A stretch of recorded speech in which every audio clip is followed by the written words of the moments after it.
সর্বরীতি বাংলা নিউজগ্রাফে নমস্কার। প্রসঙ্গ হচ্ছে লক্ষ্মীর ভাণ্ডার। ঠিক মমতা বন্দ্যোপাধ্যায় ভোটের আগে নানা রকম তো গিমিক দেখায় বা ট্রিক্স করে, এবারেও ঠিক ভোটের নির্বাচনের আগে তার নানা রকম খেলা শুরু হয়ে গেল। তার মধ্যে লক্ষ্মীর ভাণ্ডার, যেটা তার তুরুপের তাস, তিনি আবার সেটাকে 1000 থেকে 500 টাকা করে দিলেন এবং ভাবলেন মহিলারা এই 500 টাকা নিয়ে তাদের চাকরি চায় না, কিছুই চায় না, 500 টাকায় তিনি ভোটটাকে এক জায়গায় করার চেষ্টা করলেন। এটাকে নারী হিসাবে কিভাবে দেখছেন? দেখুন, বাংলার মা বোনেদের সম্মান, বাংলার মা বোনেদের আত্মগরিমা, তাদের অহংকার, তার প্রতি আমার ভরসা আছে, আস্থা আছে। মাননীয় মুখ্যমন্ত্রী ওই ভাতা দিয়ে ভোট কিনতে আর পারবেন না, কারণ গোটা পশ্চিমবঙ্গে মায়েদের জাগরণ হয়েছে, চিন্তার চেতনার জাগরণ ঘটেছে।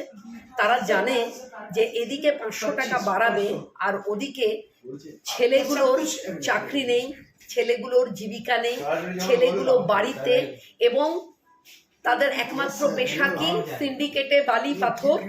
এবং তাই নিয়ে গতকালও একটা খুন হয়েছে। আমরা সবাই জানি যে খুনটার পিছনে বলা হচ্ছে যে সিন্ডিকেটের কারণ খুনের। এছাড়া মাননীয় মুখ্যমন্ত্রী কি বলছেন? যে ঘুগনি মুড়ি নিয়ে রাস্তায় বসে যাও। কোন বাংলার কোন মা এটা চাইবেন যে তার ছেলেটা বা তার মেয়েটা পড়াশুনো করবার পরে ঘুগনি মুড়ি নিয়ে রাস্তায় বসবে? কোন বাবা মা চাইছেন? অতএব মায়েদের প্রতি আমার আস্থা আছে, ভরসা আছে। না, আমরা বলছি না আপনারা 500 টাকাকে ইগনোর করবেন, নিয়ে নিন, কারণ এই টাকা মুখ্যমন্ত্রী নিজের ব্যাংক থেকে দিচ্ছেন না, এই টাকা সরকারের টাকা, আমাদের ট্যাক্সের টাকা, এটা নিয়ে নিন, কোনো অসুবিধা নেই। কিন্তু আমাদের বিশ্বাস, মায়েরা বোনেরা নিশ্চিত করে নিয়েছে ভোটটা বিজেপিতে হবে, একদম নিশ্চিত করে নিয়েছে। তার কারণ যে মায়েদেরকে 500 টাকা দিচ্ছেন মাননীয় মুখ্যমন্ত্রী, সেই মায়েদের মেয়ে সন্তানের সুরক্ষা দিচ্ছেন না মুখ্যমন্ত্রী, দিচ্ছেন না। আমরা দেখছি তো যে এই সেদিনকে, বেশি দিনের ঘটনা নয়, যোগেশচন্দ্র কলেজে তৃণমূলের দাউদ আমন মোল্লা, তিনি সেইটি ছেলেটি যখন কলেজের প্রিন্সিপালের সামনে দাঁড়িয়ে একটি কন্যা সন্তানকে উদ্দেশ্য করে, একটি স্টুডেন্টকে উদ্দেশ্য করে বলছে 150 টাকায় বেচে দেব। সুতরাং মায়েরা জানে যে পরিস্থিতি আজকের পশ্চিমবঙ্গে, প্রতিটা স্কুল কলেজ শিক্ষা প্রতিষ্ঠানে যেখানে মিছিল চলছে অভয়াদের, একটার পর একটা অভয়া পশ্চিমবঙ্গে, সুতরাং সেখানে মায়েরা 500 টাকা নিয়ে তৃণমূলকে ভোট দেবে এ কথা বিশ্বাস করি না, এ কথা ভাবতে পারি না, এ কথার কোনো মূল্য নেই। সুতরাং আমার বিশ্বাস প্রত্যেকটি মা পশ্চিমবঙ্গে লাখো হাজারো লাখো মা তারা চুপ করে রয়েছেন, অপেক্ষা করছেন, তাদের আঙুলের এইটুকু শক্তি দিয়ে উৎখাত করে দেবে তৃণমূল সরকার।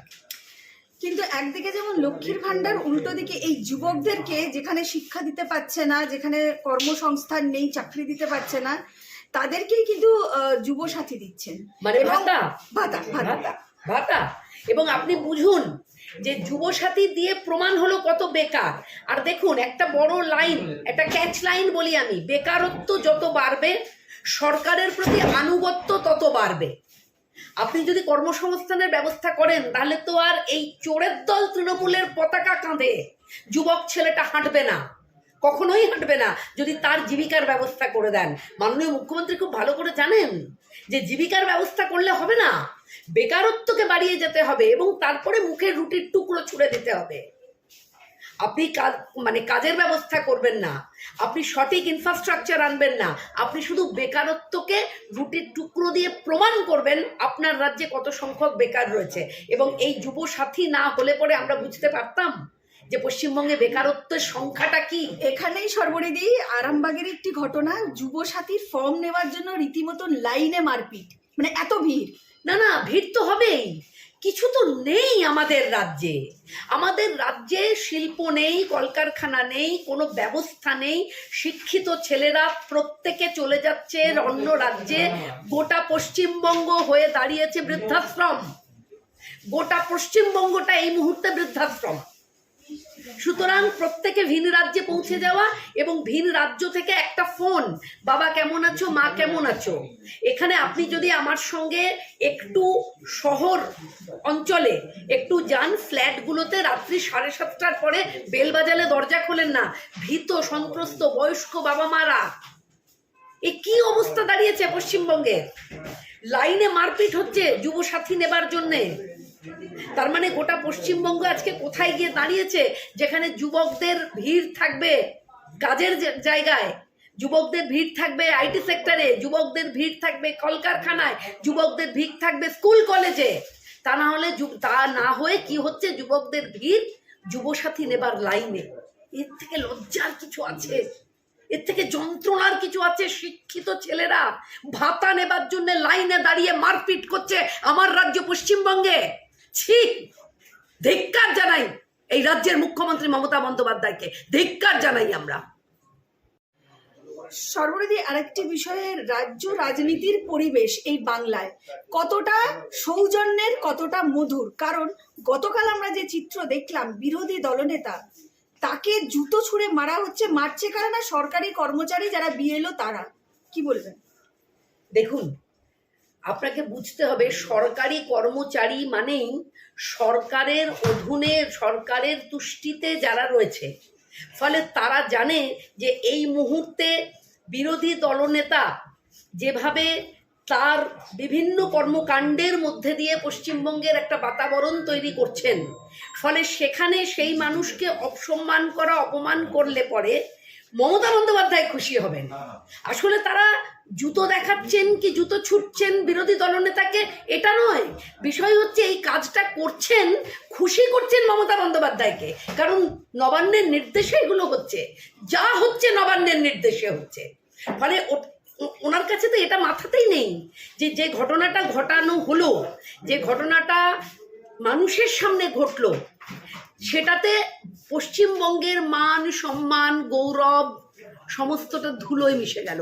পশ্চিম বাংলার, আমরা তো পশ্চিমবঙ্গের মানুষ, আমরা জানি যে আমরা সৌজন্যতার রাজনীতির কথা আমরা জানি।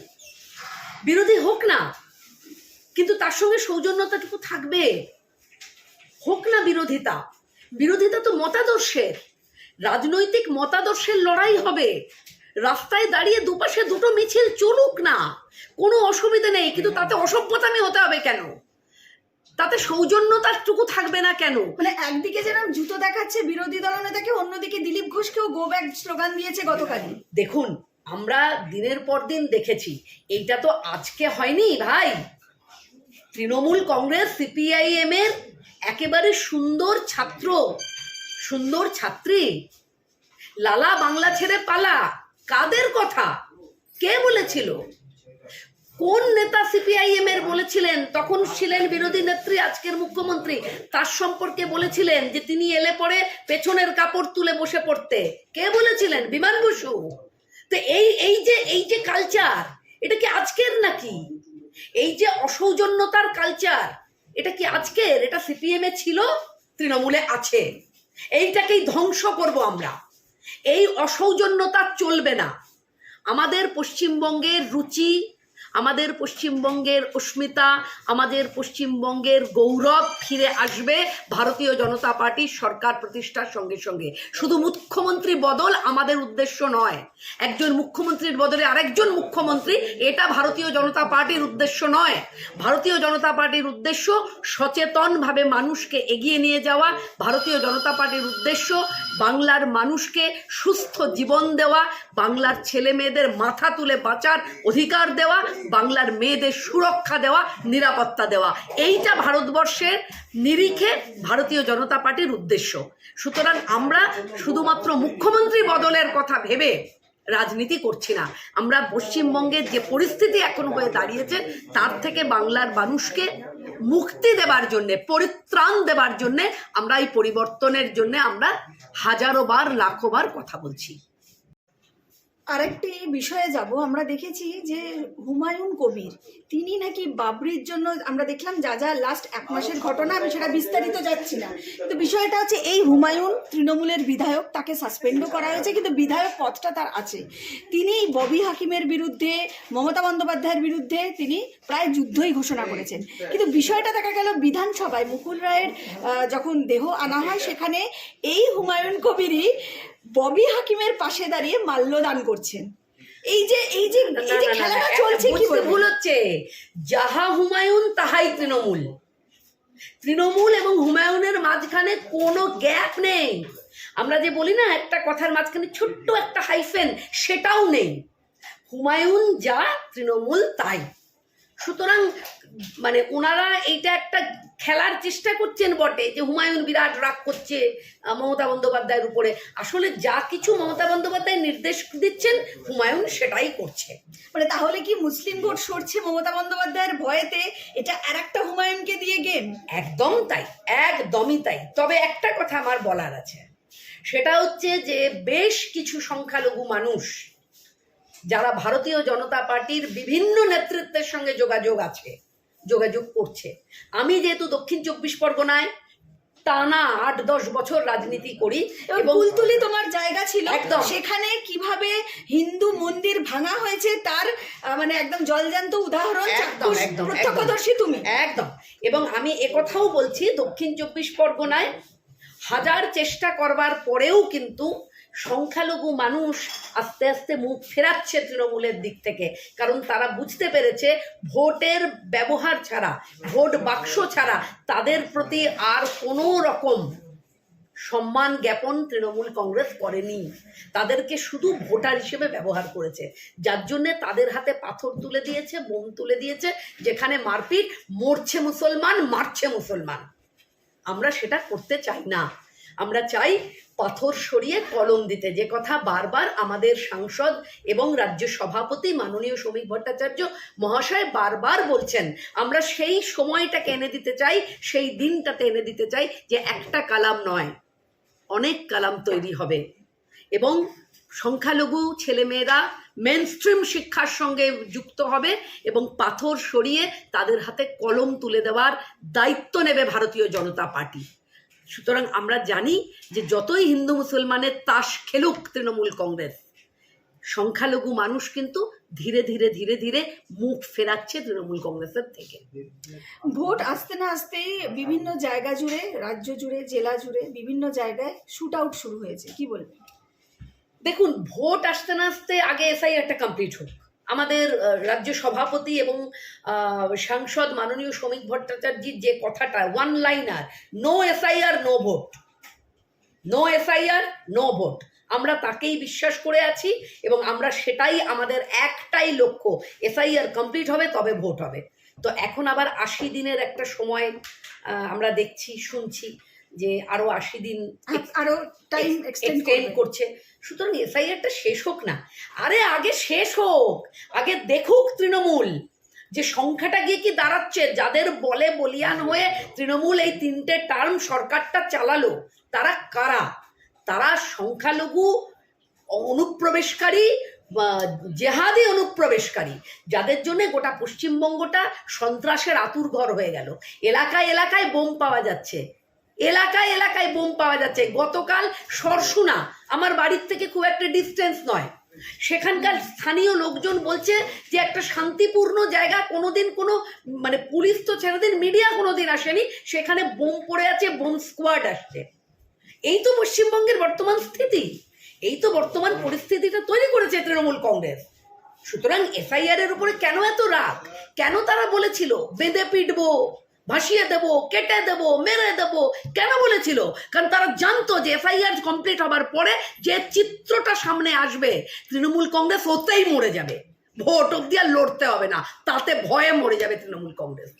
সুতরাং আমরা জানি এফআইআর শেষ হোক, ভোট নিয়ে কথা তার পর হবে, আগে এফআইআরটা হবে। সর্বরদি শেষ একটা প্রশ্ন, আমরা জানি সিপিএম খুব আদর্শের কথা বলে, তারা একটা সময় বলেছিল যে মরে যাব তবু বিজেপি আমাদের চরম শত্রু, প্রধান শত্রু, তাদের বিরুদ্ধে লড়ব। এবং তারা তৃণমূল কংগ্রেসের এগেনস্টেও বলেছিল প্রতিকুর রহমান, যাকে নিয়ে খুব চর্চা চলছেন, তিনিও বলেছিলেন ডাকাত দলকে ডাকাত, যারা ডাকাতি করে তাদেরকে ডাকাত বলবো, যারা চুরি করে চোর বলবো। সেই ডাকাত এবং চোরের দলে অভিষেক বন্দ্যোপাধ্যায়ের হাত ধরে তিনি জয়েন করলেন এবং বললেন আমার প্রধান বিরোধিতা এবং প্রধান লড়াই বিজেপির সঙ্গে। মানে তার জন্য তৃণমূলের মতন দলের সাথে হাত মেলাতে হয়, কিন্তু বিজেপিকে পশ্চিমবাংলায় আসতে দেবো না। না, দেখুন, দুটো কথা বলবার। এক হচ্ছে প্রতিকূল সেই স্ট্যাচারের নেতা নয় যাকে নিয়ে কথা বলতে হবে, ঠিক? কোনো কথা এত বলার দরকারই মনে করছি না। প্রতিকূল, এটা যদি সুজন চক্রবর্তী হতো নিশ্চয়ই দুটো কথা বলতাম। এটা যদি সূর্যকান্ত মিশ্র হতো দুটো কথা বলতাম। প্রতিকূলকে নিয়ে এত কথা বলবো না, সেই স্ট্যাচার নয়। এক। দুই হচ্ছে, দেখুন, যারা বলেছিল নো ভোট টু বিজেপি, যারা কোনোদিন বলেনি নো ভোট টু তৃণমূল, তো তারা তো অলওয়েজ তৃণমূলের সঙ্গেই আছে। আগে একটা আড়াল ছিল, পর্দে মে রহনে দো, পর্দা না উঠাও। পর্দা উঠছে, কোনো অসুবিধা নেই। পর্দা উঠছে, পর্দা উঠবে। বাংলার মানুষ জানে, যদি তারা জানতো তাহলে তো তারা প্রথম থেকেই বলতো যে no vote to BJP, no vote to Trinamool also. ভাই, তোমরা কেন বলতে না? তোমরা কেন বলতে না যে নো ভোট টু বিজেপি আর নো ভোট টু তৃণমূল? তার কারণ তোমরা জানো যে তোমরা আসলে ওই আজ দুজনে মন্দ হলে মন্দ কি এসো না গল্প করি, ওই রকম একটা আলাদা আলাদা কথা, আলাদা আলাদা, সেইটা এবার প্রকাশ্যে আসছে। তো কখনো কখনো হয় এরকম, প্রকাশ্যে বেরিয়ে পড়ে অনেক কিছু। তবে এইগুলো নিয়ে ভারতীয় জনতা পার্টির একজন সৈনিক হিসেবে, একজন নেত্রী হিসেবে আমি মনে করি এই বিষয়গুলো নিয়ে কথা বলবার আমাদের কোনো প্রয়োজন নেই। মানুষ বিকল্প শক্তি হিসেবে বিজেপিকে মেনে নিয়েছে, মানুষ অপেক্ষা করছে। তৃণমূল হারছে, তৃণমূল হারছে, তৃণমূল হারছে। ধন্যবাদ সবাইকে।